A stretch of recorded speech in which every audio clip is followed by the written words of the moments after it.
Well, hello guys and welcome back to another episode on the DiveSAGA channel.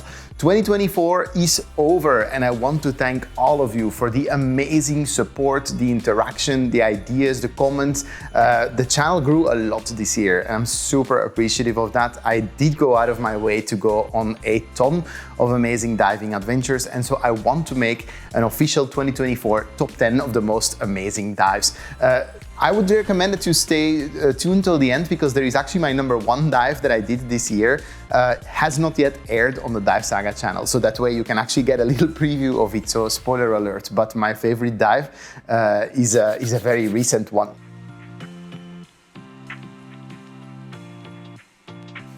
As always, guys, if you're not yet subscribed, consider subscribing to the DiveSAGA channel. Leave a comment. Maybe you've done some of these dives or maybe you didn't like some of these dives, and then I definitely want to know why, and then we can exchange ideas. On number 10 for me is Isla del Cano in Costa Rica. So if you go all the way back to the beginning of the year, you will find an episode about Isla del Cano. There's nothing wrong with it. It's a perfectly serviceable dive. It's just that I did so many amazing dives this year, and that one being an ocean dive with a few sharks, and to be honest, in that moment, not the best visibility, simply doesn't rank super high. Still a super cool dive. If you're ever in the area and you're in Costa Rica, it is definitely worth checking it out. My number 9 favorite dive of 2024 is a bit of a weird one, and again, as much as I hesitated making the episode, I also hesitate kind of putting it in my top 10 favorite dives of the year. But I guess favorite dives can also just mean dives that left an impression, and so it is the rescue dive that we did on April 1st of this year when a freediver got stuck in a freshwater cave and we went on a search. It was not my favorite dive in the sense that I want to do it again, but it is a dive that I think about it a lot. I'm proud of how we executed it. It actually got featured on an episode of Dive Talk not so long ago, so maybe you want to check that out. I'll put a link in the description below, and I would love to know what you guys think about that. Let me take a little moment here to also thank the sponsor of this episode, which is Ratio Watches. Ratio makes really nice watches, and for me personally, when I'm not wearing a dive computer, I do like to wear a really nice watch, ideally one that I can actually scuba dive with. Ratio makes such watches and they're very high quality. I wear them pretty much every day. So if you want to pick up a Ratio watch for yourself, I'm gonna put a link below. You can use the coupon code DiveSAGA. There's actually a few different watches that you can get a nice discount on for yourself. Ratio also sponsored an episode earlier, which is certainly also in my top 10 of 2024. My number 8 on the top 10 dives of 2024 is the Hephaestus wreck in Malta. It's a relatively recent wreck. It's definitely Malta's most recent wreck, and that makes it super cool. It's a little deeper, it only sort of begins at 40 meters, 130 feet. So it is a technical dive, but it being a fresh wreck and having some of those like newer recognizable elements on it definitely makes that I think about it frequently. Number 7 on my top 10 favorite dives that I did in 2024 is the Black Marble Mine in Belgium. It is probably the darkest environment I've ever dived in because black marble, Noir Belge, is just all black. So all the rocks are black. And it is of course a mine overhead and the entrance is pretty cloudy. So it is just a super impressive dive. Also the entrance is very deterring almost. We needed special permission to dive there, which we did have. And I think if you know the DiveSAGA channel a bit, I always say, the more impressive the entrance or the more special the entrance, the more that adds to the dive. And for the Black Marble Mine in Année in Belgium, that was definitely the case. On number 6 of my top 10 favorite dives I did in 2024, I put Cueva del Agua. Cueva del Agua in Spain is, as the name says, a cave of water, literally, but a super cool cave, especially for being in the middle of a town, unsuspecting, just in Spain by the coast. And what's special about Cueva del Agua is that it has also been the scene of several accidents in the past. So when I make episodes, I always like to have something to educate people about, or to have sort of a talking point and an objective for the dive. It is a very sinister one, being that there is still equipment left in Cueva del Agua, but I think it's a well worth episode to watch, also to just discuss and recognize the dangers of cave diving, and also the fact that we do stand on the shoulders of giants when it comes to everything we know now about cave diving. On number 5 of my top 10 dives that I did in 2024, I put the MV Karwela, another wreck in Malta, and one that is sort of iconic. I had actually been looking forward to diving that in my life for a long time, because I knew the pictures of the diver coming down the staircase, and I could not wait to sort of recreate that moment. It's a really nice wreck. I think a lot of people who live or work and dive in Malta probably have sort of a special warm feelings towards that wreck, because it is very pretty, sort of wooden floors, and again that staircase that just makes it so iconic. On number 4 of my top 10 favorite dives that I did in 2024, I put a nameless mine in the north of France, south of Belgium, a little bit on the border there. And it's nameless, it's not really meant to be dived per se, but it is a super cool little mine. Not per se super easy to do. You do need to, like with all mine and cave dives, be properly trained for it. But I really liked it. It was actually very colorful, and I did not expect that. It did hide a bit of a nasty sting at the end, because it is sort of a blind out. You inevitably have to backtrack through the sediment that gets very easily stirred up, even if you dive perfectly neutrally buoyant. But nevertheless, a very pretty dive, and we found even a little bullet from World War II there at the end, which I did throw back. A lot of people asked about that. I never take things from dive sites, but very interesting nonetheless, and for me, my number 4.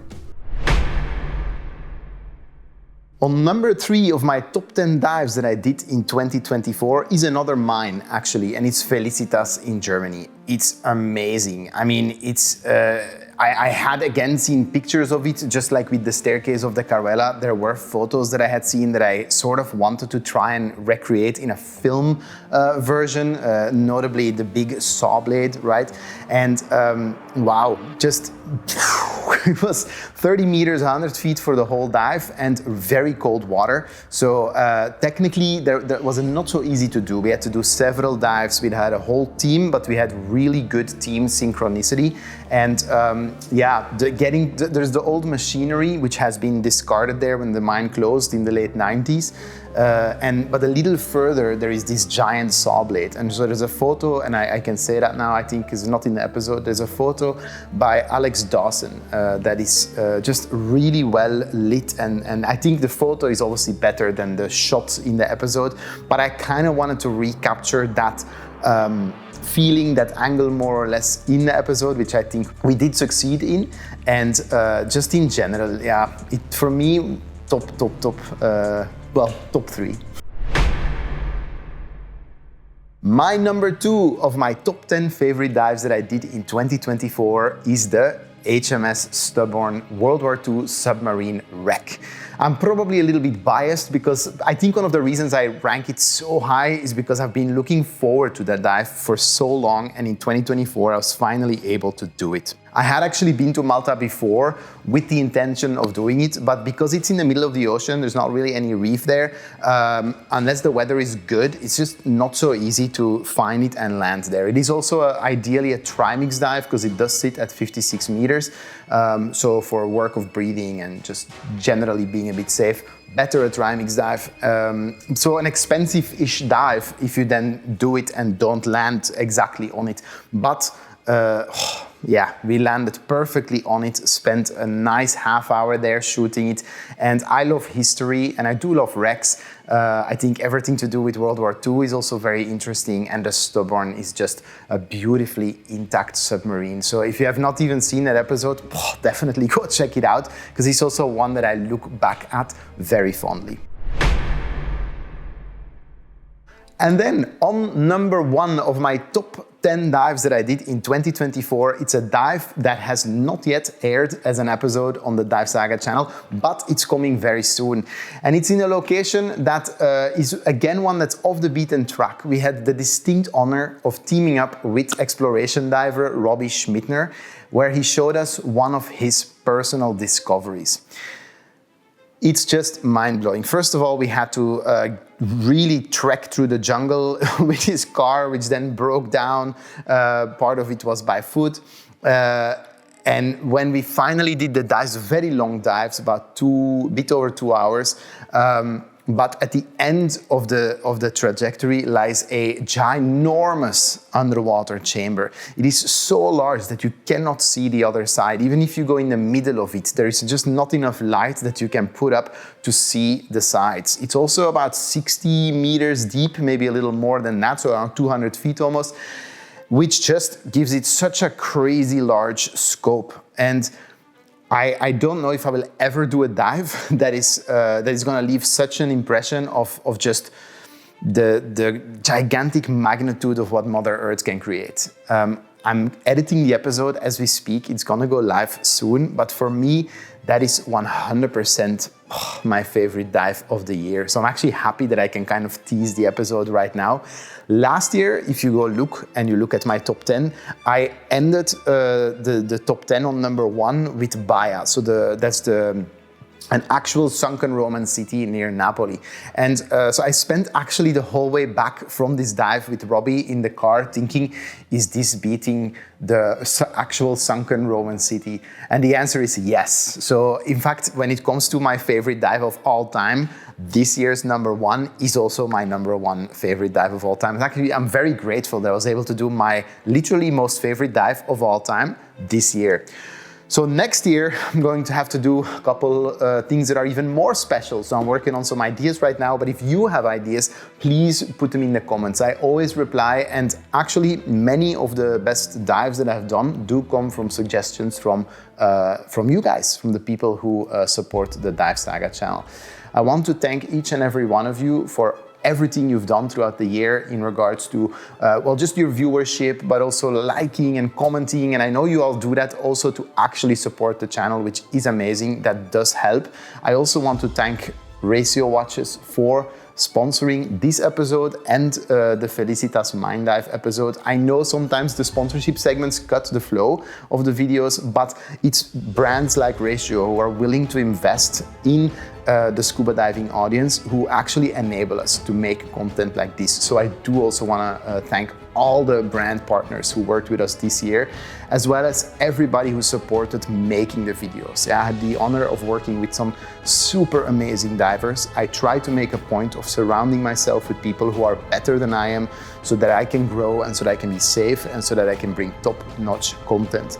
So, what a year. But anyway, we gotta get started on 2025. Merry Christmas, Happy New Year, and I wish you all the best. See you next time.